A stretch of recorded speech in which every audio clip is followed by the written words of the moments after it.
As far as you're concerned, you've been very cooperative. You've answered every one of their questions, even handed over your private messages.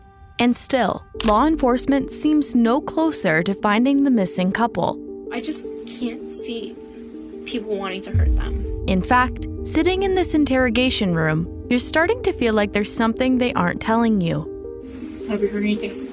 No. Suddenly, they're asking you if it's at all possible that your boyfriend could be responsible. I just can't see it being him. But you won't let your mind go there. The person you know wouldn't be capable of that. If it was, would you help him? No, I'm sorry. Excuse my French, that's crazy. But then, you realize there's one thing you haven't told them.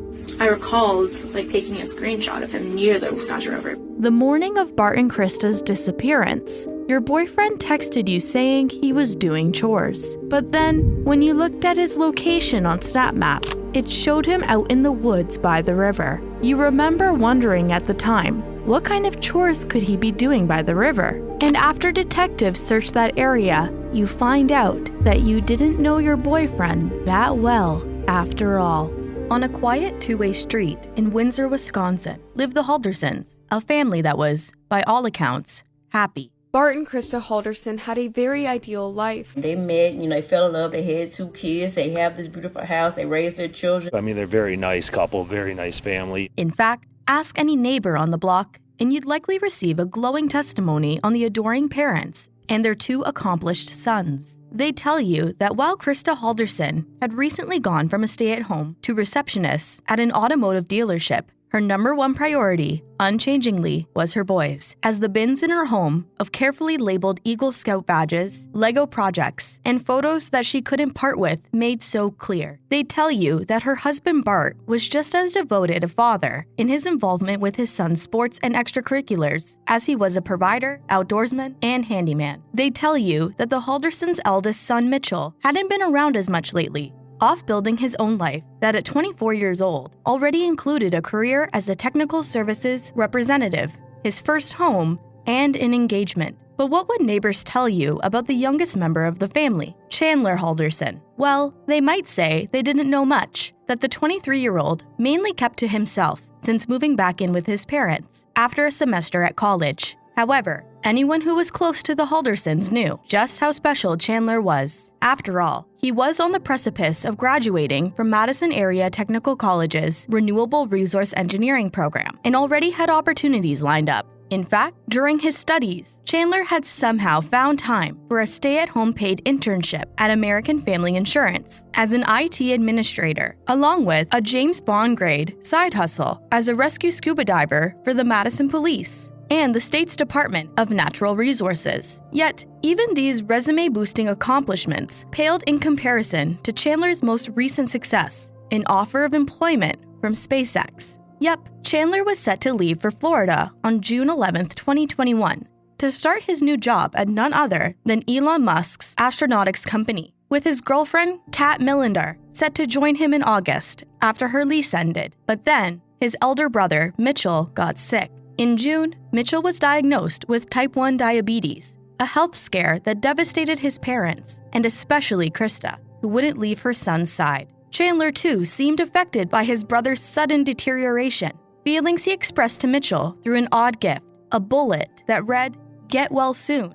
In fact, Chandler was so determined that his brother was able to do just that he delayed starting his dream job at SpaceX to help Mitchell through this difficult time. But unfortunately for the Haldersons, bad things come in threes, and it wasn't long after Mitchell's diagnosis that Krista was diagnosed with skin cancer. And Chandler, well, he suffered a spill. That June, Bart was working from home when he heard a dull thud and found his son lying at the bottom of the stairs. The two went to the hospital, where Chandler was diagnosed with a concussion and given a neck brace. Yet, it turned out Chandler's injuries were worse than they initially appeared, as during a subsequent doctor's visit, he learned that he had a brain bleed, hematoma, spinal damage, and nerve damage. The once healthy young man would now need to have his head drilled open. He couldn't drive or stand for long periods, and a colostomy bag was likely in his future. And flying, that was a no-go, meaning Chandler's tumble had officially cost him his move to the Sunshine State and his promising future with SpaceX. It was under this recent shadow of this misfortune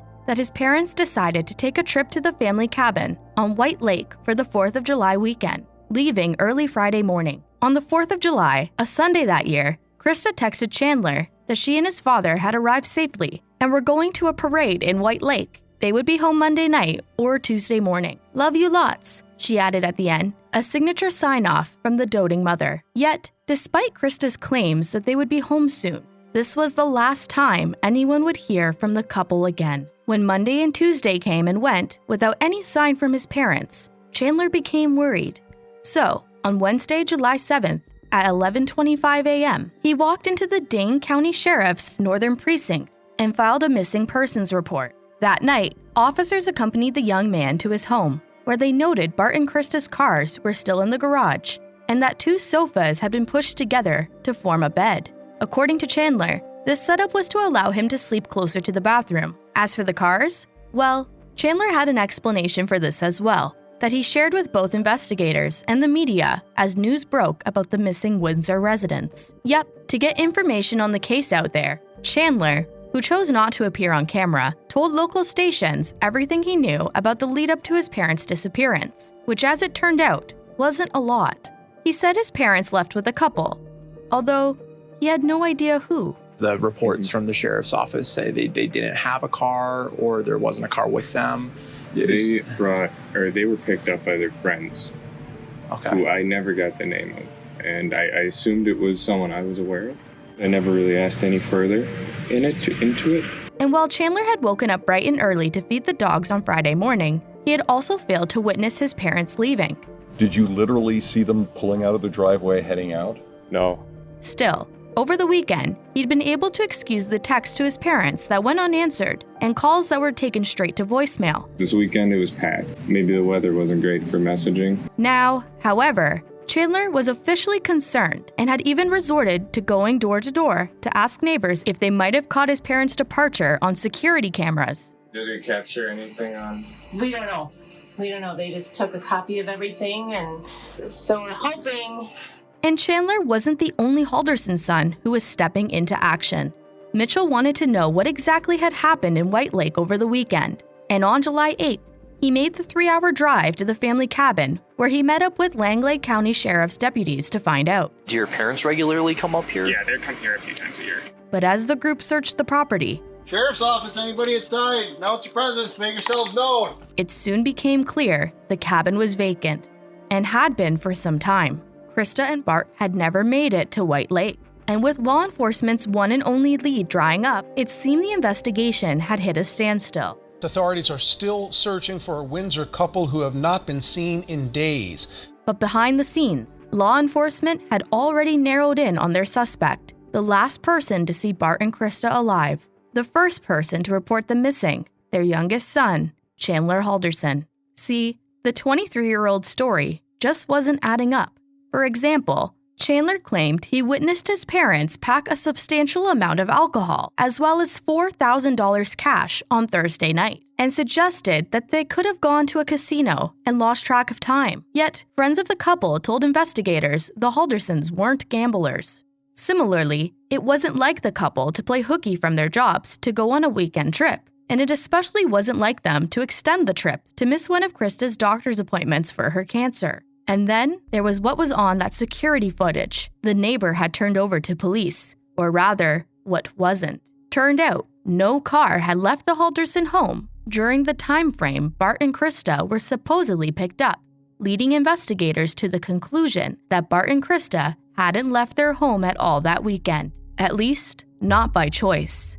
By July 8th, police presence had ramped up on the Halderson Street in Windsor, Wisconsin, notably right outside of their house. And this uptick hadn't escaped Chandler's notice, as he rang a detective to ask if there were any developments in the case that he should know about.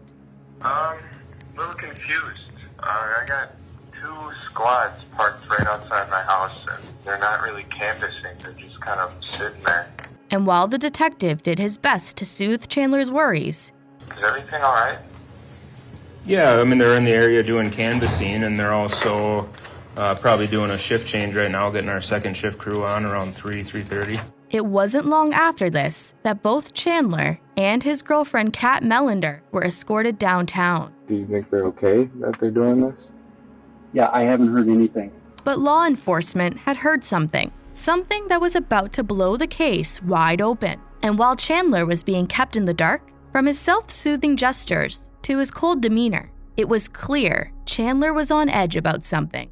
By the way, a detective at my house said something's happened, and while we were leaving, people were going inside. Is there a warrant for my house? Should there be? A fair question. After all, if Chandler had nothing to hide and truly wanted his parents to be found, why would police searching his home bother him? Then again, it wasn't like Chandler hadn't been as forthcoming as he could be with law enforcement. Even in this interview, Chandler was providing detectives with every possible detail he could think of, not to help find his parents, but to explain to officers why they might find vital fluid in his house. Let's just go back to last Wednesday. Wednesday. I was with my dad. What time Wednesday? I remember it. It was kind of a bad day. The day had been bad because Chandler had tossed a ball for one of the dogs and in the process shattered the front panel of the fireplace, aggravating his father and leading to Chandler wounding his toe on the glass, which leaked vital fluid all over the house. He couldn't say whether or not his father had been injured, but in an eerie moment, he smiled at the thought. So we don't know if your dad got hurt? No. Okay. No. But my best guess is that guy reached in the fireplace and cut it or something. I don't know. Still, Chandler continued to list other reasons his parents' vital fluid might be found in the house, including his father's skin disorder. Well, my dad scratches his psoriasis till he, gushes blood. Or his mother's frequent gory mornings. My mom's blood, just from her bloody noses she gets sometimes when she wakes up. Meanwhile, Kat had an entirely different attitude during her interview. Oh, there's a Pooh Bear? Alright, you can play with it if you want to. Don't have to twist my arm. Yep, the girlfriend clearly believed she and Chandler were just here to help find Krista and Bart, two people she desperately wanted to see again. Have you heard anything about his parents? No. Sure, her relationship with Bart and Krista had recently been strained after Chandler told her that his parents didn't want her around the house while he recovered from his fall and figured out how to pay rent. But Kat couldn't help thinking of the good times back when Bart would entertain her with fishing tips. Krista would text her like an old friend, and she was welcomed at family game nights as an unspoken member of Halderson's. His parents, they're important. I hang out with them, we play Mario Kart. His mom makes the Toad sound every time she selects Toad. No, Yoshi, the Yoshi sound. Kat admitted there were moments since Bart and Krista's disappearance that she had been reduced to tears. Chandler, however, he handled his emotions differently. He expresses it in a different way. It's not the biggest emotional person, but I can tell it's really hard on him.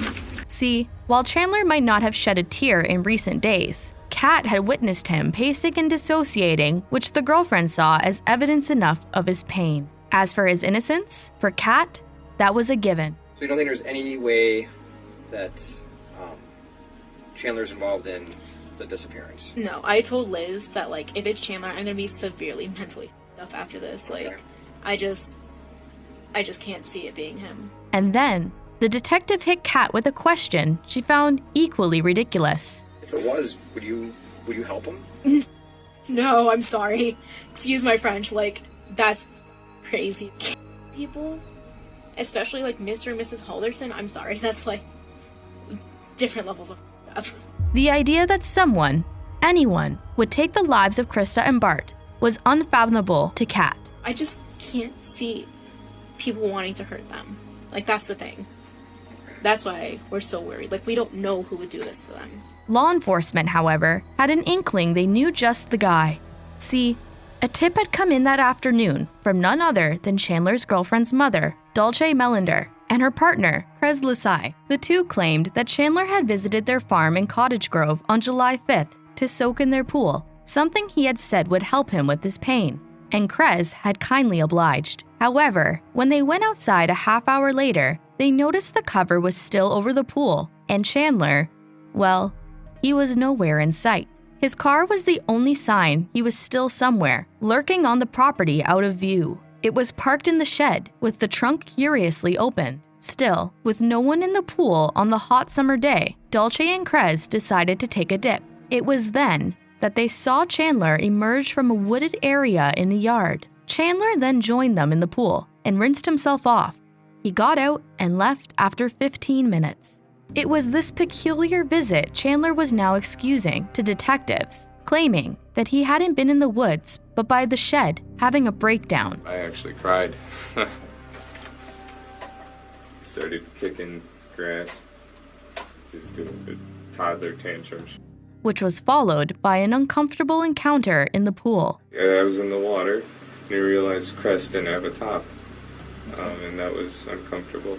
But his time at the farm on July 5th was more than a cathartic release or awkward moment. And by Chandler's search history on July 8th, he knew that. Yep, the same day, the 23-year-old was asking why police appeared to be casing his home. His Google searches suggested the cause of his anxiety. Body found Wisconsin. Wisconsin dismembered body found. Deceased body found in Wisconsin were just some of the phrases Chandler searched that morning, along with the court case of Peter Kupaza, a man that had taken a life and dismembered his victim. And perhaps all of this would have gone under the radar, at least for a little while longer, if it weren't for the ill omen that appeared from the sky in the days following Chandler's visit to the Melander and Lasalle farm. Vultures circulating the same wooded area he had emerged from. What had Chandler Halderson done? As police descended on the property, it didn't take long to find out. 20 yards into the forest, under a pile of sticks,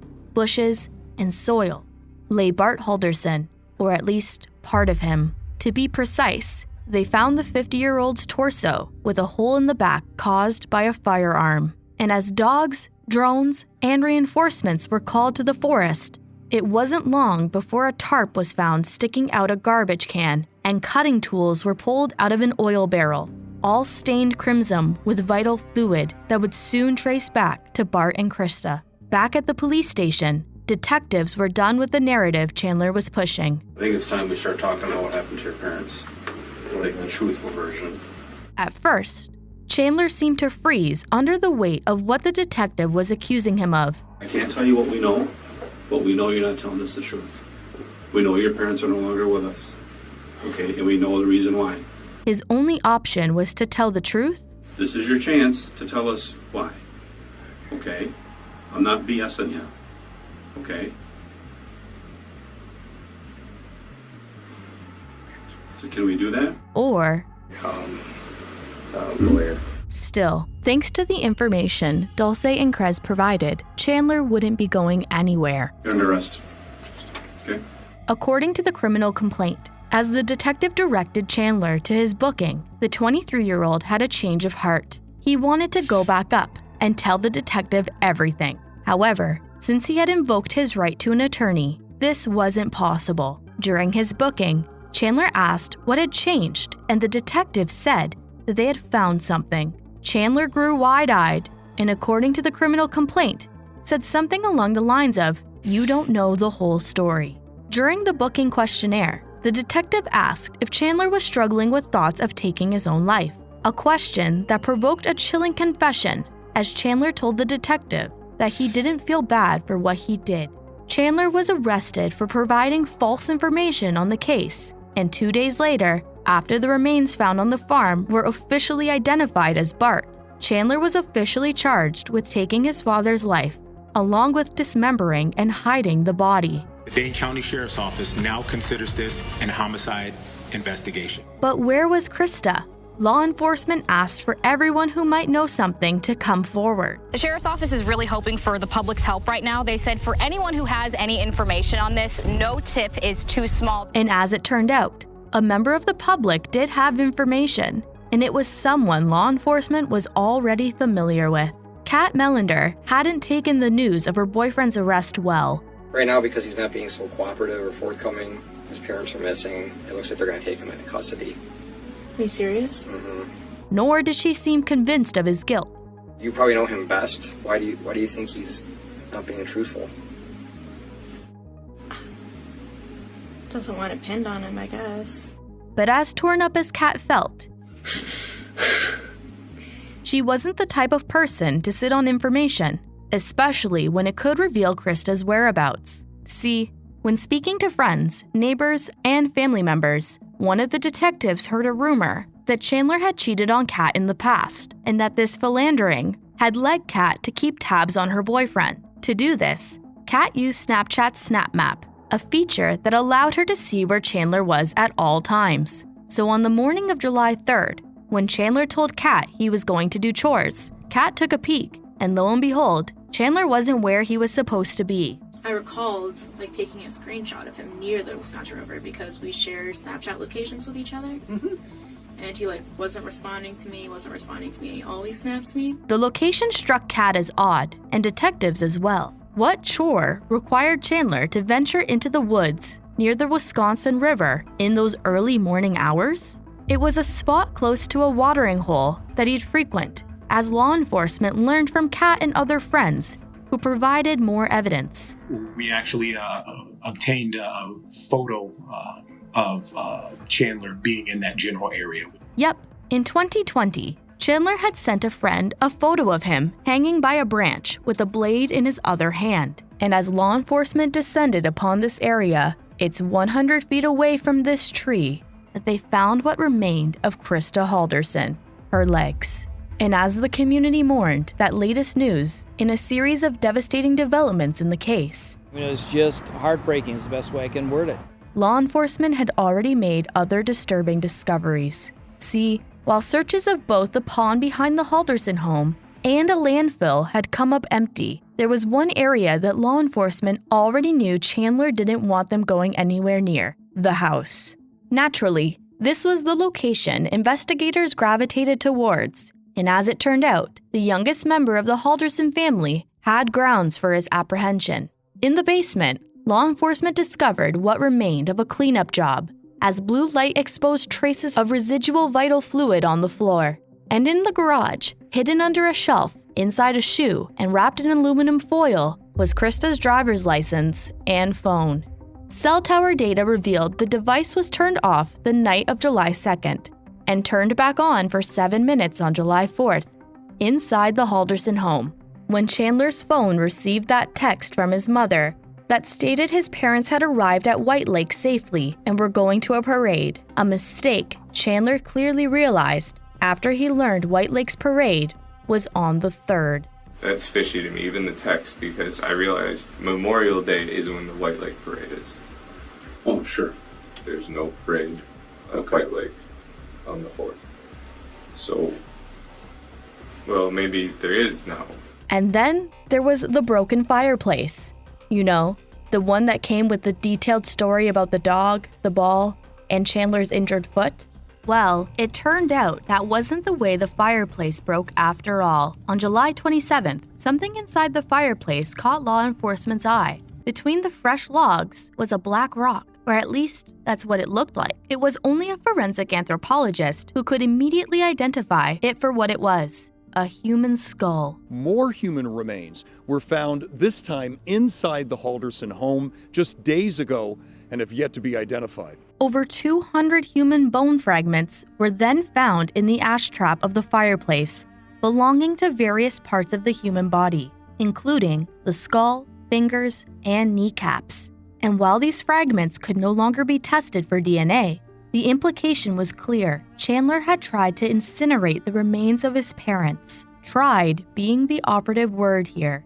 See, household fireplaces aren't built for incineration, as security footage captured by a neighbor behind the Halderson residence clearly showed. Yep, in the early morning hours of July 2nd, the same time people in the area had told police they smelled smoke, with one retired cop even saying he smelt a pig roast. The fireplace could be seen through the Halderson window, lighting up spectacularly. The burning fat had likely made the fire uncontrollable, as a light in the kitchen then flickered on, suggesting Chandler had gone to get water. It was cold water on hot glass that the investigators believed caused the front panel to shatter and the entire house to go dark just before 1 a.m. And while these fragments and dismembered remains made it impossible to know how Krista had passed, police had enough evidence to charge Chandler with taking the lives, dismembering, and hiding the remains of both his parents. In September 2021, Chandler pleaded not guilty, or rather, he refused to enter a plea and instead remained silent while a not guilty plea was entered on his behalf. And by January 22nd, the trial was underway. But while the evidence against Chandler had reached mountainous heights at this point, the prosecution still had to answer one question. Why had Chandler taken the lives of his parents?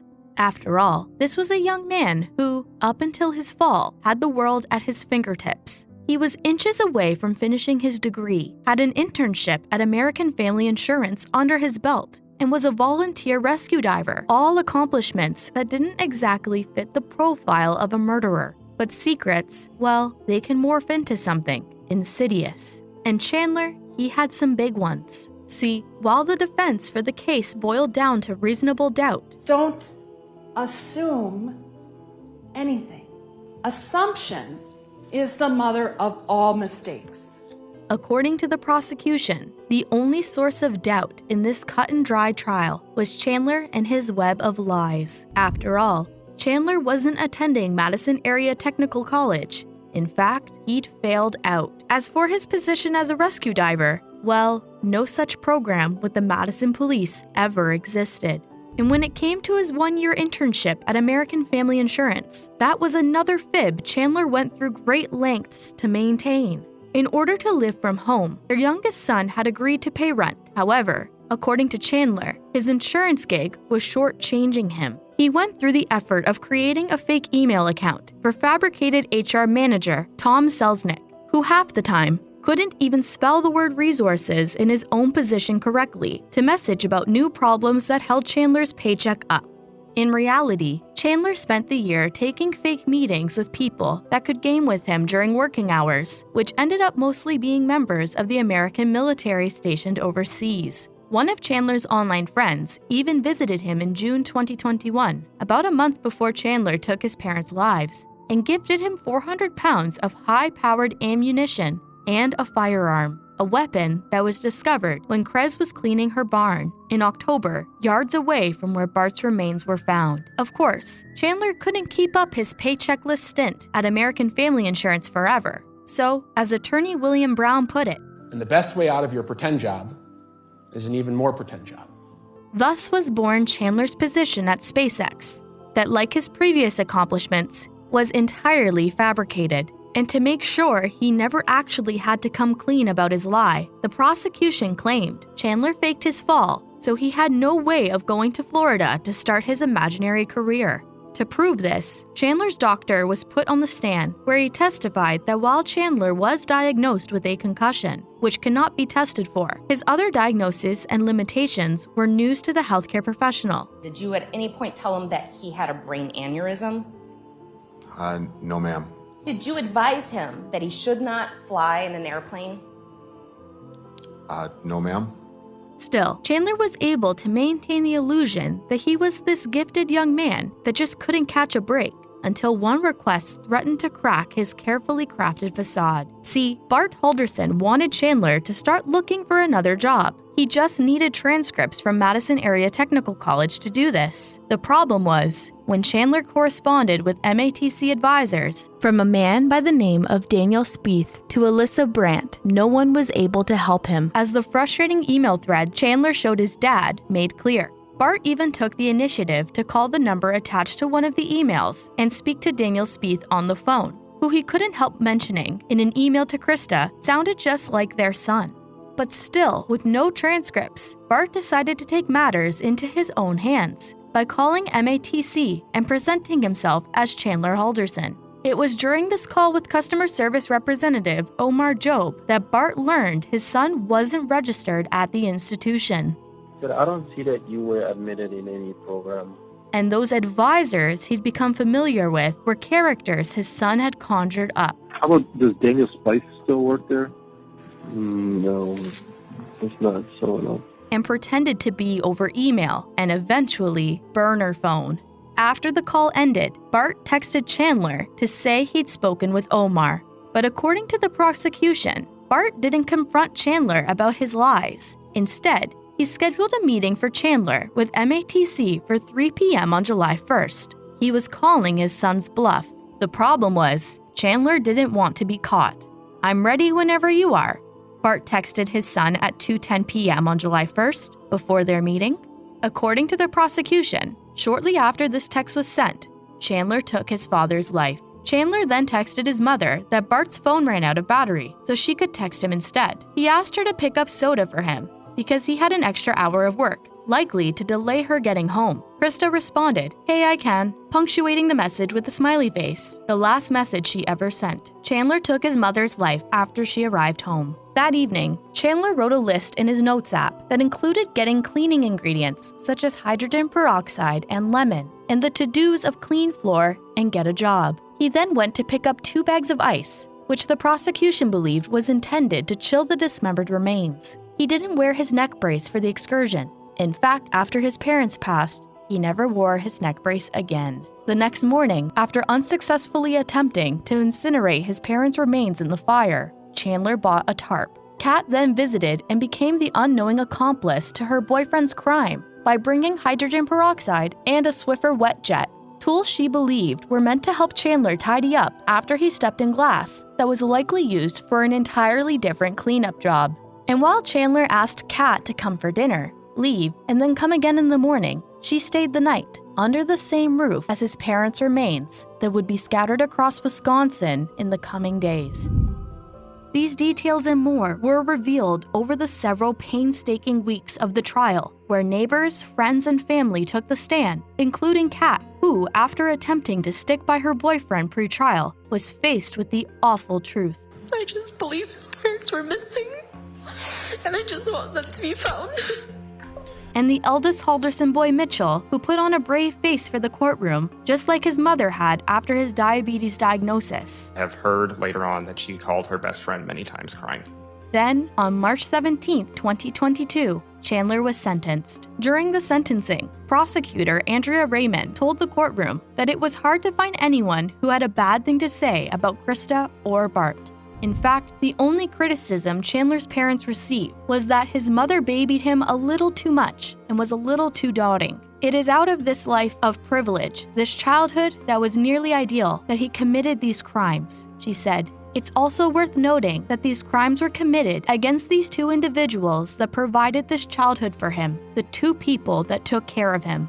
And listening to the jail calls, going through the messages, also exposed something uniquely disturbing about Chandler that Andrea hadn't seen, even in cases where a defendant took the life of someone who physically or emotionally mistreated them. And that was that she never heard Chandler mourn his parents. Instead, when someone who reached out to Chandler while he was in jail told him that they had attended his parents' memorial service and were feeling down, the 23-year-old offered a disturbing remedy to their grief. He suggested that they watch a slasher movie, Halloween. The jury took only 2 hours to deliberate. Chandler was found guilty on all charges. And for the 3rd time in Dane County Circuit Judge John Hyland's career, he sentenced the defendant to life in prison with no chance of parole. "I cannot conceive of a way to fulfill my duty to protect the public that I serve, where I too perceive that at some point in time, an individual who committed these crimes should be released back into that public," Judge Hyland told the courtroom. "I have too, for this sentence, ensured that the only time Mr. Halderson comes back into the community is to have the privilege of a burial that he denied his parents." After his sentencing, Chandler addressed the courtroom for the first and only time. "I want to take this opportunity to state my intent to appeal my convictions. If there are any lawyers listening and willing to take on my appeal, take a moment to please reach out to me." Since Chandler's conviction, there have been some recent updates on the case. In April 2023, the 2 respective charges of dismembering and hiding each of his parents' corpses were vacated by Judge Hyland.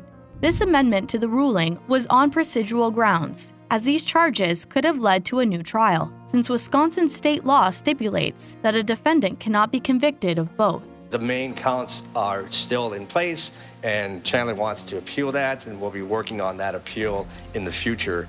Unfortunately for Chandler, he wouldn't be given that chance. In September 2023, a no-merit appeal report was filed, which means a court-appointed lawyer found no reasonable grounds for Chandler's appeal, given the evidence against him. It's very hard to look at that transcript and find an error that would be so significant that you think the outcome would have changed. So for now, and likely for good, Chandler continues to serve his life sentence with no possibility of parole. While we might never fully understand what happened that 4th of July weekend in the Halderson home, Other than the fact that his parents found out about all the lies he had been telling, the full motive behind the murder has never been revealed. in this case, it's the lessons that the public takes away that stick. A lot of cases end with this one, it's just a small piece of the puzzle. Whether that's a lasting reminder of the limits of familial bonds, This is one of those cases that makes me question whether I want to have kids or not in the future. a growing understanding of the traits that lie dormant or hidden in the most unsuspecting culprits, Chandler Halderson was impulsive, reckless, self-centered, grandiose, arrogant, and overconfident. or the knowledge of the potential dangers of the company we keep. My father always told me, don't judge a book by its cover, and this is no exception. This is the case of Chandler Halderson, a man who was intent on living a lie by any means necessary.